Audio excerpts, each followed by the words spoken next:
제가 어느 책을 보니까 결혼할 배우자의 조건을 중요하게 여기는 어느 여자에 대한 글을 보았습니다. 이 여자가 서울의 명문대를 나왔고 또 대기업에 입사를 했습니다. 집안도 좋고 또 아름다운 외모를 가진 여자였습니다.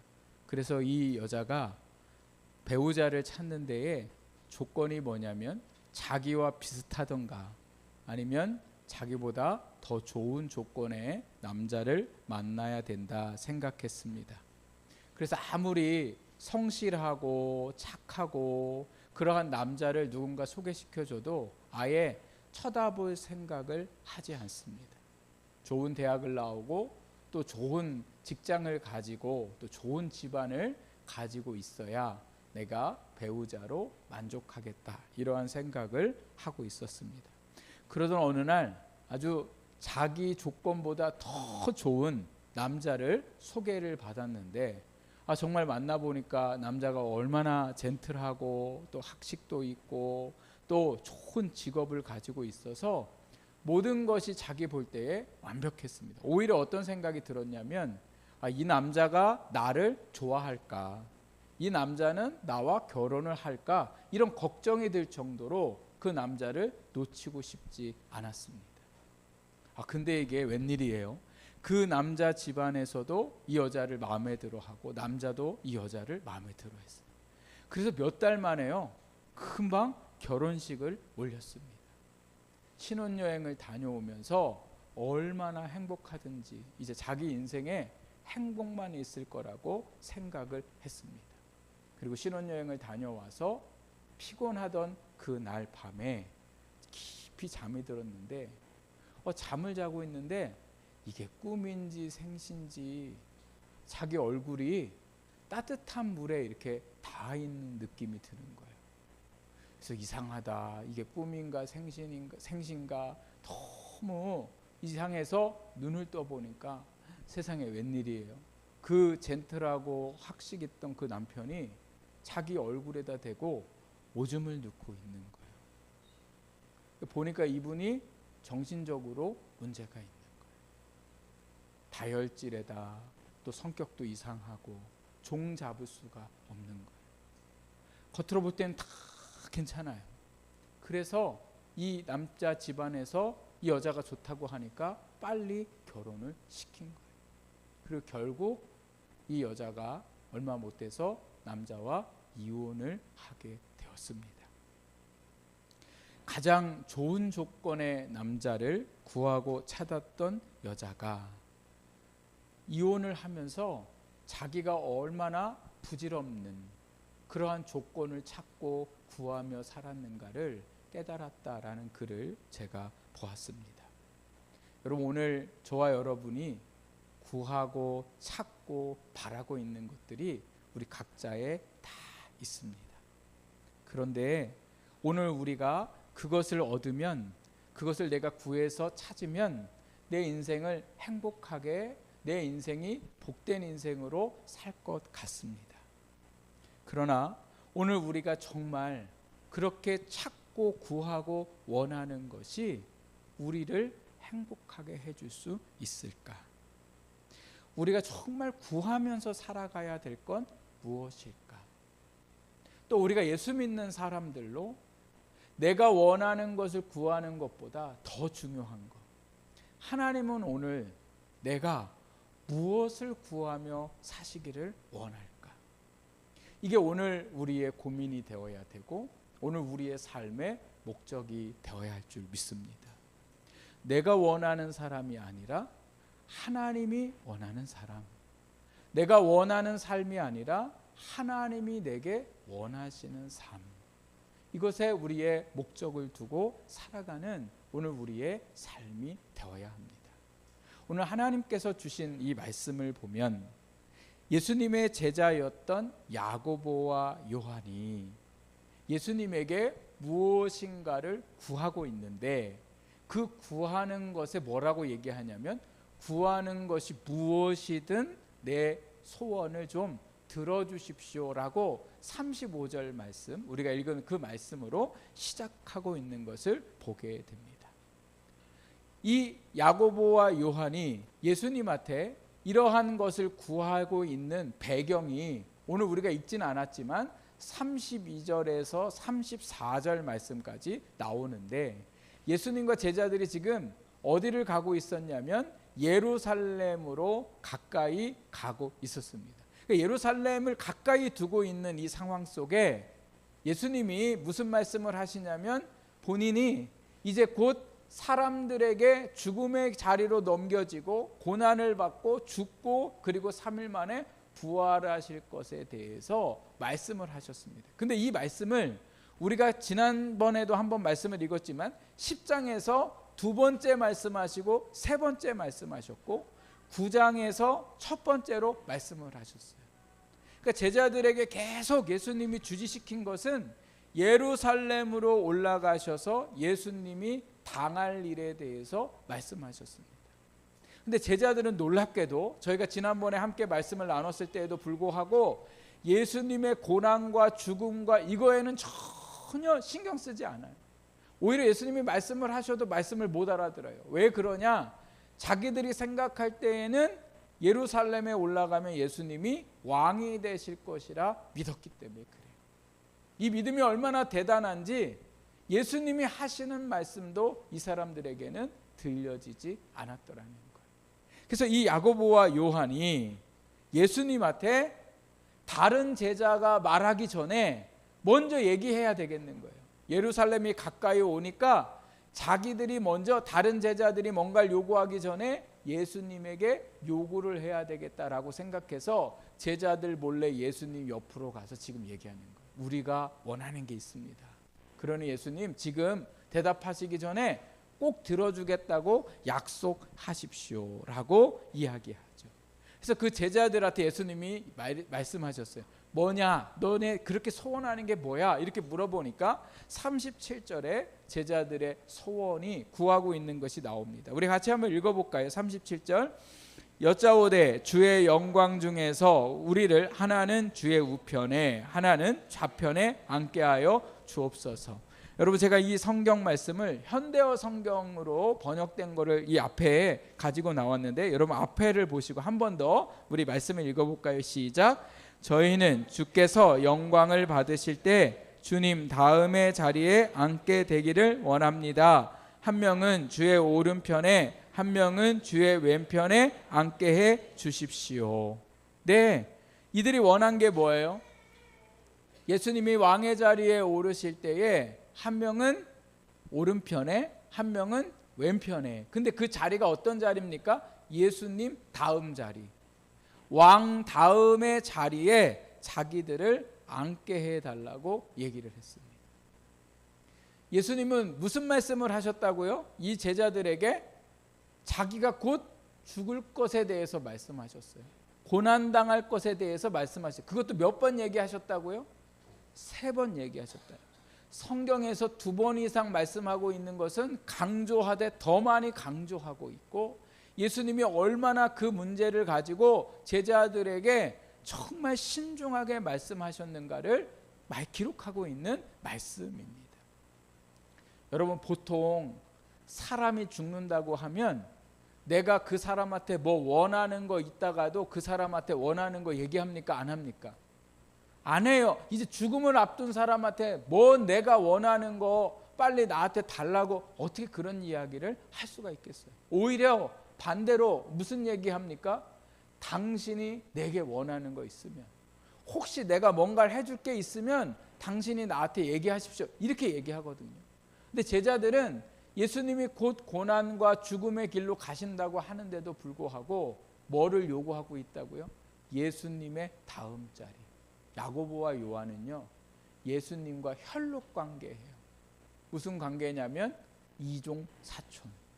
마태복음 말씀해 보면 오늘 말씀에는 야고보와 요한만 예수님한테 이 부탁을 하고 있는 것 같지만, 마태복음에 가보면 이 두 사람의 엄마, 예수님의 이모도 같이 이 두 사람을 데리고서는 예수님한테 청탁을 하고 있는 것을 볼 수가 있습니다. 예수님께서 이 제자들의 요구하시는 것을 들으시고는 하신 말씀이 뭐라고 말씀하고 계시냐면 38절에 너희는 너희가 구하는 것을 알지 못한다 이렇게 말씀하고 있는 거죠. 니네 지금 내가 너희에게 니네가 나한테 뭐를 구하고 있는 그 의미도 모르는 채 구하고 있다는 거예요. 왜냐하면 제자들은 예수님의 영광의 자리에 오를 때 예수님의 영광의 자리를 이스라엘의 왕이 되실 때로 생각했지만 예수님이 생각하시는 영광의 자리는 십자가에 달려서 죽는 자리였습니다. 요한복음 12장 말씀을 보면 예수님께서 자기의 죽을 시간이 가까이 오니까 제자들에게 이런 말씀을 하셨어요. 이르시되 인자가 영광을 얻을 때가 되었도다 이렇게 말씀하세요. 죽음의 자리로 가는 그 날을 그곳을 예수님은 뭘로 여기셨어요?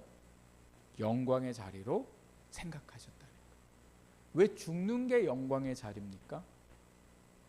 예수님이 죽으셔야 누가 살 수 있기 때문에요. 왜? 죄인들인 우리가 살 수 있기 때문에. 그래서 예수님은 그것이 영광이라 말씀하셨어요. 우리가 생각하는 영광은, 제자들이 생각하는 영광은 내가 사는 것이 영광이에요. 내가 잘 사는 것이 영광이고, 내가 성공한 인생을 사는 것이 영광이고, 주님이 내게 원하는 걸 들어주시는 것이 영광이라고 생각을 했는데, 예수님의 영광의 자리는 뭐라고요? 죽는 자리가 영광이다. 그러면서 예수님이 그 두 사람이 왼쪽과 오른쪽에 자기들도 앉게 해달라고 하는 건 예수님이 들으실 때는 어떤 의미입니까? 예수님이 십자가에 죽으실 때에 자기들도 어떻게 하겠다는 거예요? 같이 왼쪽과 오른쪽에서 죽고 싶다는 거예요. 그러니까 예수님이 지금 제자들에게 뭐라고 얘기하시는 거예요? 너희가 지금 뭐를 원하는지도 모르고 나한테 원하고 있더라는 거예요. 지금 니네가 구하는 게 뭔지도 모르고 나한테 구하고 있더라는 거예요. 그러니까 예수님께서 제자들에게 뭐라고 말씀을 하셨습니까? 38절 이렇게 말씀하시죠. 예수께서 이르시되 너희는 너희가 구하는 것을 알지 못하도다. 내가 마시는 잔을 너희가 마실 수 있으며 내가 받는 세례를 너희가 받을 수 있느냐 이렇게 물으세요. 정말 너희가 내가 마시는 잔을 마시고 내가 받은 세례를 너희가 받을 수 있느냐? 이 질문은 내가 마시는 잔은 뭐예요? 고난의 잔이에요. 고난의 잔. 또 세례는 뭡니까? 여러분 세례는 죽음이에요. 죽음. 내가 죽는 거예요. 그래서 내가 죽는 그 죽음에 너희도 함께 할 수 있느냐 이렇게 말씀을 하셨습니다. 그때 이 제자들이 심각하게 고민하지 않고 예수님한테 뭐라고 얘기합니까? 할 수 있나이다. 예수님의 잔과 예수님의 세례가 자기들이 생각하는 세상의 부귀영화라고 생각했기 때문에 그렇습니다. 말씀을 보면 야고보와 요한만 높은 자리를 구하고 있는 것이 아닙니다. 10명의 제자들이 야고보와 요한이 이러한 것을 예수님한테 구했다는 것을 듣고는 어떻게 했습니까? 화냈어요. 왜 화냈어요? 우리도 그런 마음을 갖고 있는데 저 약사 빠른 놈들이 자기네가 예수님한테 구하기 전에 어떻게 했기 때문에 그래요? 먼저 가서 구했기 때문에 그렇더라고요. 더군다나 누구도 모셔갖고 왔어요? 엄마를 모시고 왔다니까요. 엄마 찬스를 쓰려고. 엄마가 누구였다고요? 예수님의 이모예요. 그러니까 엄마 찬스를 쓰는 거죠. 그 제자들이 이 이야기를 듣고는 너무나 화가 났더라는 거죠. 제자들이 화난 이유는 자기들도 그 자리에 오르고 싶어 했기 때문에 그래요. 그래서 제가 이 말씀을 보면서 왜 제자들이 이러한 마음을 했을까? 왜 그랬을까요? 3년 동안 저희가 지난주에 말씀을 읽었을 때 보면 예수님을 위해서 자기 본토 친척 아버지를 버린 사람들, 재물을 버린 사람들에게 하늘의 상급이 크다 이런 말씀을 하셔요. 그때 베드로가 우리가 그렇게 했습니다라고 예수님한테 그런 이야기를 해요. 제자들이 생각할 때에 자기들이 예수님이 왕에 오르시면 당연히 자기들이 그 다음 자리에 올라야 된다고 생각한 이유가 어디에 있냐면 3년 동안 누구를 쫓아다녔어요? 예수님을 쫓아다녔잖아요. 자기의 가족도 버리고 직업도 버리고, 그렇다고 예수님이 매달 무슨 월급을 주시는 것도 아니고 3년 동안 죽도록 예수님과 함께 다녔으니 이제는 예수님이 왕의 자리에 오르시니까 나한테 당연히 뭐를 줘야 돼요? 좋은 자리를 줘야죠. 내가 원하는 자리를 주어야 그것이 합당하기 때문에 그렇습니다. 이러한 제자들의 모습은 오늘 우리의 모습과 똑같습니다. 우리는 왜 예수님을 믿고 있는가? 제가 저한테 그런 질문을 자주 해요. 너는 왜 목사를 하고 있는가? 왜 우리가 수고해서 한 달 동안 열심히 땀 흘려서 벌은 수입의 10분의 1을 하나님 앞에 드리고, 또 한 주 동안 직장의 삶에서 가정의 삶에서 너무 수고하고 애쓰고 힘든데 주일이면 교회 와가지고 토요일이면 교회 와서 청소하고 식당 봉사하고 예배드리고 다른 데 안 놀러 가고 우리가 이렇게 하고 있는 이유가 뭐냐는 거죠. 왜 우리가 이렇게 봉사하고 있습니까? 우리도 제자들처럼 예수님한테 뭔가 바라고 있기 때문은 아니냐는 거죠. 내가 열심히 한 만큼 예수님이 내 소원을 들어주실 것으로 생각하고 우리가 헌금도 하고 주일날 예배도 드리고 봉사도 할 때가 많습니다. 또 내가 간절한 소망이 있으면 기도도 1시간 하다가 1시간으로는 좀 부족하니까 2시간쯤은 해야 하나님이 감동하셔서 내 부탁을 들어주실 거라 생각하고 또 2시간씩 3시간씩 열심히 기도하고, 간절한 소원이 있으면 있을수록 이상하게 헌금도 더 많이 하게 되더라는 거죠. 이렇게 해가지고 내가 원하는 대로 되면 하나님이 하셨다고 생각하고, 반대로 내가 열심히 기도하고 봉사하고 헌신하고 헌금도 했는데도 불구하고 내가 원하는 대로 되지 않으면 어떻게 하나님이 나한테 이러실 수 있느냐라고 하나님을 원망할 때도 많습니다. 그 결국 우리가 이러한 신앙행위를 하는 그 모든 것들은 제자들과 별반 다르지 않더라는 거죠. 왜요? 열심히 믿어서 내가 주님한테 원하는 것을 받으려고 하는 것과 똑같은 거죠. 제자들이 3년 동안 열심히 따라다녔다니까요. 그러니까 예수님이 왕의 자리에 오르시면 한 자리 나한테 주는 거, 내가 요구하는 거 당연하다고 생각하는 제자들의 모습이 오늘 우리의 모습과 별반 다르지 않더라는 거죠. 어떤 분이 교회에서 열심히 헌신했어요. 그래서 안수 집사님이 되셨는데, 안수 집사님이 되시고 나니까 또 교회에서 주변에서 다음에 장로감이라고 목사님도 장로감이라고 막 이렇게 얘기를 하셨어요.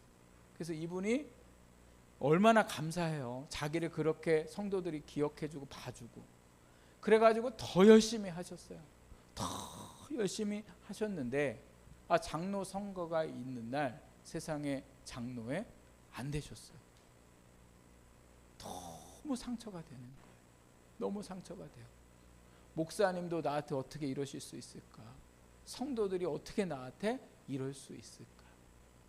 서운한 마음이 헤어나올 수 없는데, 또 어떤 사람이 막 전화를 해가지고는 어떻게 사람들이 그럴 수 있냐고 막 이렇게 얘기하니까요, 서운한 마음이 더 많이 드는 거예요. 서운한 마음. 가만히 두지를 않아요. 그냥 위로하고 하나님의 뜻이 있으니까 집사님 또 잘 이기고 견디고 이렇게 하면 얼마나 좋아요. 세상에 사람들이 어떻게 이렇게 야박하고 찍어주지도 않고 뭐 이렇게 막 얘기를 하니까요, 이 사람이 상처가 더 심해져. 결국 이 집사님이 교회를 떠나게 됐어요. 참 목회자로 이런 일이 있으면요 너무 안타까워요. 너무 안타까워요. 그러나 여러분 중요한 건 오늘 그 분이 인간적으로 생각하면 너무 속상한 일이지만 다시 뒤집어 생각해 보면 그 모든 일들이 내가 주를 위해 교회를 위해가 아니라 뭐를 위해 한 거예요? 예, 직분을 위해 일한 거죠. 목회자가 열심히 목회를 했어요.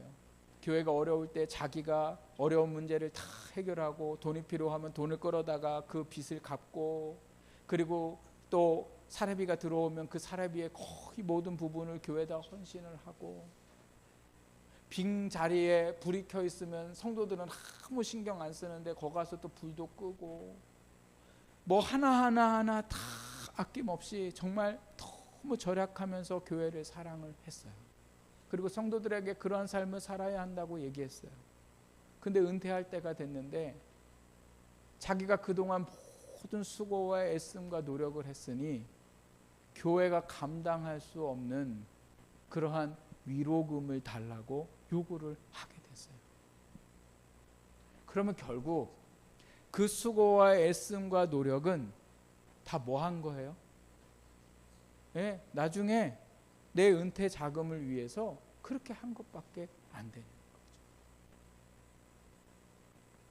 이게 오늘 우리가 주님 앞에 바라고 살아가고 있는 우리의 모습들이더라고요. 왜 봉사를 하다가 그만둡니까? 왜 신앙생활을 하다가 그 열심히 했던 신앙생활을 멈추고 맙니까? 주일을 목숨처럼 여기고 새벽 예배에 빠지면 죽는 줄 알고 수요 예배와 또 같이 구역 모임 하는데 열심을 냈던 사람들이 왜 그 열심을 다 잃어버렸을까요? 왜 그래요? 내가 원하는 대로 그 삶이 이루어지지 않았기 때문에 그래요. 만약에 내가 원하는 대로 그 삶이 이루어졌다면 더 열심히 했고 더 사람들 앞에서 최선을 다하며 신앙생활을 했겠죠. 여전히 오늘 우리가 예수님을 믿어서 성공하고 싶고 건강하고 싶고 더 잘 살아보고 싶은 욕망들로 우리 안에 가득 차 있더라는 거죠. 예수님을 믿는다는 건 내가 원하는 영광의 자리에 올라가는 게 아닙니다. 3년 동안 예수님을 따랐으니 예수님 나에게 세상의 영광 주십시오. 세상의 부귀를 주십시오. 이렇게 구했던 제자들에게 예수님은 예수님을 따르는 제자들이 무엇을 구하며 살아가야 할까를 오늘 말씀하셨습니다. 39절에서 40절 말씀입니다. 우리 같이 한번 읽어보겠습니다. 그들이 말하되 할 수 있나이다.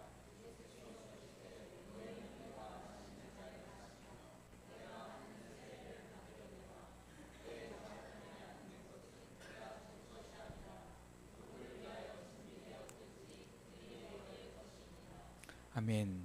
39절에 예수님이 제자들에게 38절에 너희가 내가 마시는 잔과 내가 받는 세례를 받을 수 있겠느냐? 그러니까 39절에 네, 할 수 있습니다 라고 얘기하니까 예수님이 뭐라고 얘기하세요?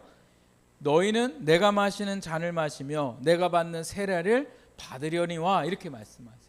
그래 니네가 말한 대로 너희는 내 잔을 마실 거고 내가 받은 세례를 너희도 받을 것이다. 이 말씀은 니네가 그렇게 말했으니까 너희는 그렇게 될 거다가 아니라 너희는 내가 받은 잔을 마셔야 되고 내가 받은 세례를 너희도 받아야 한다라는 말씀이세요. 이들이 할 수 있다고 얘기해서가 아니라 예수님을 따르는 이 야고보와 요한은 이렇게 해야 된다는 거예요. 그리고 이 말씀은 누구에게도 하신 말씀이냐면 나머지 10명의 제자에게도 하시는 말씀이에요. 예수님의 잔을 마시고 예수님이 받으신 세례를 받아야 한다는 것, 즉 복음을 위하여 고난을 받고 그리고 복음의 삶에 너희의 삶을 뭐예요? 헌신하라 이렇게 말씀하셨더라는 거예요. 그게 예수님을 따르는 제자들의 삶이었다. 예수님이 말씀합니다. 그래서 42절에 이런 말씀을 하세요. 너희는 세상 주관자들과 그렇게 같은 삶을 살아가면 안 되더라. 세상 주관자들은 어떻게 합니까? 세상의 영광의 자리에 올라서 그리고 어떻게 해요? 다른 사람들을 호령하고 다른 사람들에게 섬김을 받으려고 하는 그러한 삶을 살려고 하죠. 그러나 너희의 삶은 그런 삶이 돼서는 안 된다라고 말씀하고 계시더라는 거예요. 여러분, 우리가 성공하고 싶어 하는 이유는 어디에 있습니까? 우리 자녀들에게 다 너 잘되라고 얘기하는 그 잘됨은 다른 사람을 섬기는 자리이기 때문에 잘되라고 하는 겁니까? 아니면 다른 사람들에게 존경을 받고 섬김을 받는 자리이니까 잘되라고 하는 겁니까? 내 섬김을 받을 자리니까 잘되라고 하는 거고, 다른 사람한테 존경을 받는 자리니까 그 자리를 위해서 너가 열심히 살라고 주님이, 아니 이 부모가 얘기하는 거죠. 오늘 우리의 삶이 내가 원하는 자리에 올라 다른 사람에게 존경받고 다른 사람에게 섬김받는 자리가 되어서는 안 된다고 제자들에게 말씀하셨어요. 그러면 어떠한 삶을 살아가라고 말씀하십니까? 우리가 읽었던 결론의 말씀이 45절에 말씀하고 있습니다. 인자가 온 것은 섬김을 받으려 함이 아니라 도리어 섬기려 하고 자기 목숨을 많은 사람의 대속물로 주려 함이라. 이렇게 말씀하세요. 예수님이 영광의 자리에 오르시는 것은 뭐예요? 섬김을 받으려 하는 것이 아니라 뭐예요? 섬기려 하고 자기의 목숨을 많은 사람의 뭐가요? 대속물. 대속물이 뭡니까? 대신해서 그 사람의 어려움을 내가 대신해서 살아주고, 그 사람의 일이 많으면 그 사람의 일을 내가 대신해서 해주고, 내가 어제 그 일을 했는데 오늘 다른 사람이 할 차례인데 그 사람이 무슨 일이 있어서 못하면 내가 뭐예요? 대신해주는 그러한 삶을 살고, 심지어 예수님은 우리가 죽어야 되는데 우리를 대신해서 어떻게 하셨어요? 십자가에 죽으셨잖아요. 예수님을 따르는 제자들의 삶은 나를 위해 사는 것이 아니라 다른 사람을 위해 섬기고 자신의 삶을 내어주는 삶을 살아야 한다고 주님이 말씀하십니다. 우리가 직장도 좋은 데 가면 좋죠. 또 우리 아이들이 학교도 좋은 대학에 가는 거 좋습니다. 또 우리가 돈을 많이 버는 것도 좋습니다. 그러나 오늘 우리를 학교로 보내시고 우리를 직장에 주시고 또 오늘 우리가 가정을 이루고 또 교회 안에 살아가는 그 모든 일에 있어서 우리의 목적은 더 높은 자리와 더 많은 것이 아니라 뭐예요? 우리를 내어주는 삶을 살기 위해서, 누군가를 위해 헌신하고 섬기는 삶을 살도록 주의 복음을 위해 우리의 삶을 살아가는 것이 오늘 예수님의 제자의 삶이고, 오늘 우리가 주님 앞에서 구하며 살아가는 우리의 삶이 되어야 한다. 주님이 말씀하고 있는 거죠. 예수를 잘 믿고 있다는 거, 기도 열심히 하고 예배생활 열심히 하고 봉사도 잘하고 또 뭐 교회가 원하는 대로 하고, 그래서 어느 날 하나님이 내게 복을 주셔서 막 사람들이 부러워할 정도로 부유해지고 건강해지고, 이러한 것도 예수님 잘 믿는 모습이기도 하지만, 진짜 예수님을 잘 믿는 건 그렇게 해서 내가 부유해지고 부유해지지 않고에 상관없이 오늘 내 삶을 주님 앞에 드리고 또 많은 사람들을 위해 수고하고 헌신하는 그 인생을 살아가고자 하는 것, 그것이 오늘 주님이 우리에게 원하시는 삶이고, 우리가 주님 오시는 그날까지 추구하며 살아가야 할 오늘 우리의 삶인 줄 믿습니다. 예수님을 열심히 믿던 어떤 고등학생이 늘 하나님 앞에 기도하고 꿈꿨던 게 바로 뭐냐면, 하나님, 나는 한국의 빌 게이츠가 되고 싶습니다. 그래서 어떠한 걸 이렇게 창업을 해가지고 개발을 해서 그 개발한 걸로 돈을 많이 벌고 싶은 거예요. 그게 하나님께 영광을 올려드리는 일이라고 이 학생이 생각했어요. 그래서 열심히 공부해서 서울에 있는 명문대학에 들어갔어요. 서울에 있는 명문대학에 들어가 가지고는 또 이 사람의 꿈이 뭐예요? 창업하는 거니까. 창업에 대해 필요한 자격증과 또 공부와 또 외국어 같은 공부도 하고, 하여튼 자기가 생각할 때에 졸업하는 그날까지 하여튼 보통 사람들보다 더 열심히 살고 만족스러울 만큼 준비를 했습니다. 그리고 졸업을 할 때쯤에 홍콩에서 아시아 대학생들 이 창업에 대한 대회를 열게 됐어요. 그래서 아시아 5나라의 젊은 대학생들이 모여가지고 어떠한 창업을 해야 할까, 어떻게 회사를 차려야 할까 서로 같이 교류하면서 그걸 나누는 시간을 갖게 됐는데, 이 청년이 거기에서 자기의 인생의 목적이 변화되는 일들을 경험하게 됩니다. 그 경험하게 된 이유가 뭐였냐면, 이제 5나라의 젊은 청년들이 모여가지고 꿈에 대해서 얘기했어요. 꿈에 대해서. 한국에서 온 학생들은 모두 다 어떤 꿈을 꾸고 있냐면, 어떤 아이템으로 어떤 사업을 내가 시작하면 우리가 성공할 수 있을까. 정말 한국에서 온 대학생들은 전부 다 이 생각에 완전히 미쳐 있는 거예요.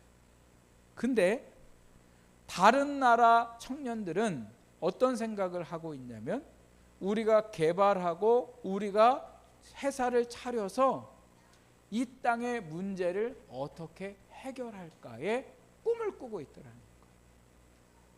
너무 다르지 않습니까?